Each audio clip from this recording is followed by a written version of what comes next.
Hey, thanks for checking us out and some of our mental health resources. We just began our brand new series on weeds, and this is a series about mental health. We all know and care about someone who's struggling, or maybe we're struggling. Many are struggling, and Jesus says that's not how we're meant to live. So Northwest Christian Church has said we can't just sit back. We have to do something. So this series is for those who need hope and those who want to help. Just like every garden, lawn, or flower bed has weeds, every one of us struggles at times. We may show roses, but we all have some weeds. Now, I recognize that we can't address everything in a 30-minute message. And so we've created this resource page to give some additional help and hope. So each week, we're going to have an interview with a professional counselor about the topic of the week. We're going to have some other resources available at that page as well. This week, we talked about being honest, and we're saying it's okay to admit that we're not okay. In other words, it's okay to be honest about our weeds. And super excited to have Abe here, and thank you for your willingness to help us out.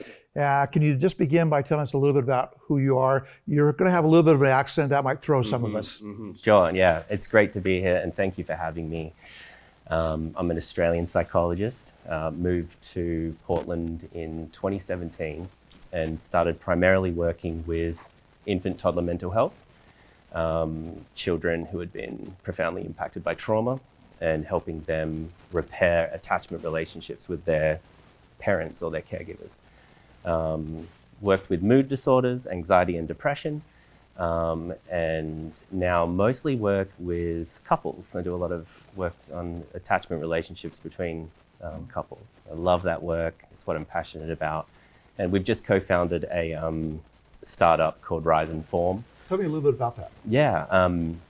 It's, addressing the gap between Christian spiritual formation and psychology. I am a churchgoer, I still am, and all my life I've worked on half of the equation, and what's been really helpful to me is learning about psychology. Did a lot of Bible, and psychology will never be better than Bible, but it's a good language to help us understand how to change.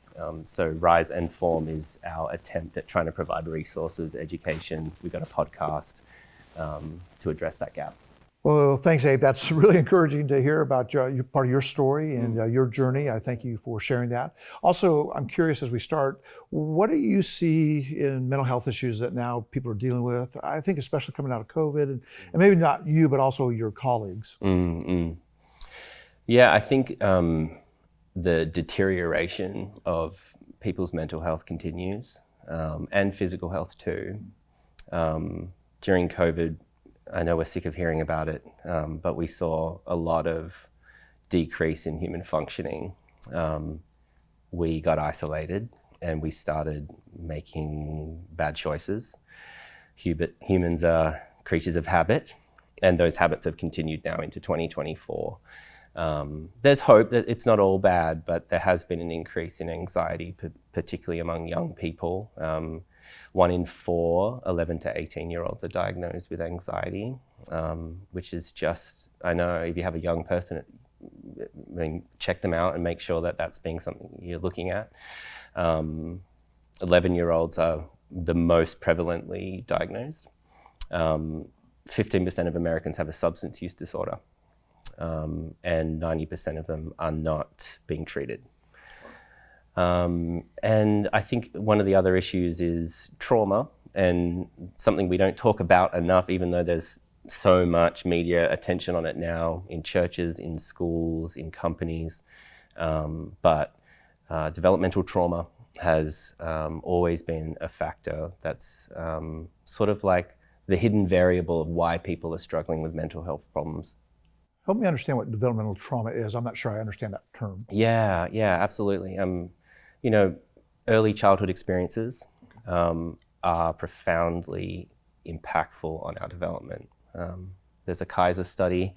They worked with the CDC, 17,000 participants, and they found direct correlations between childhood adversity and cardiovascular disease, mental health problems, suicidal ideation, relationship breakdown, all sorts of issues later on in life. And so we're walking around with all these issues, we don't know why, we have to look at what happened to us in our childhoods. And COVID was a big experience. Big trauma on so many people. gotcha. Yeah. Oh, that's so good, Abe. I appreciate that. The other question I would have is if I'm a friend or a family member and there's somebody that I care about or I love deeply and they're not really, I just sense there's something off or that they're not being honest, or I might know something about what's going on in their life, but they haven't shared. What advice would you give for us as friends and family members? Yeah, I mean, ask, right? I love knocking on the door, are you okay? And just making space to ask someone, how are you? And then listening, right? Okay. How are you, and how good that feels just to be asked. And then I can give my advice then? Yeah, if they want it, right? If they want it. Do you want advice or do you want me to listen? And I do so much couples counseling, and one of the questions I often ask couples is rate yourself and then your partner on how well you listen. And then we compare. And we always overestimate our ability to listen. And our partners are often saying, you're not as good as you think you are at listening, right?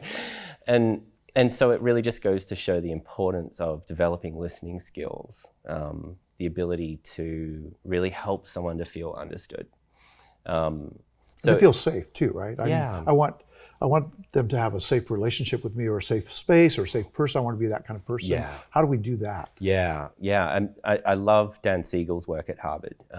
He really looked at boiling down what are the ingredients of a safe relationship, especially between parent and child, but we could extend it to any relationship. And he came up with the acronym PACE, playfulness, which is an interesting one, isn't it? Yeah, it is. Acceptance, curiosity, and empathy. And if we have those things in our relationship, we're going to be invited to share. We're going to feel comfortable to share. And so often, even now, as I'm thinking about our relationship, I'm thinking, is it playful enough? Is it accepting enough? Is it curious enough? Is it empathetic enough? Okay.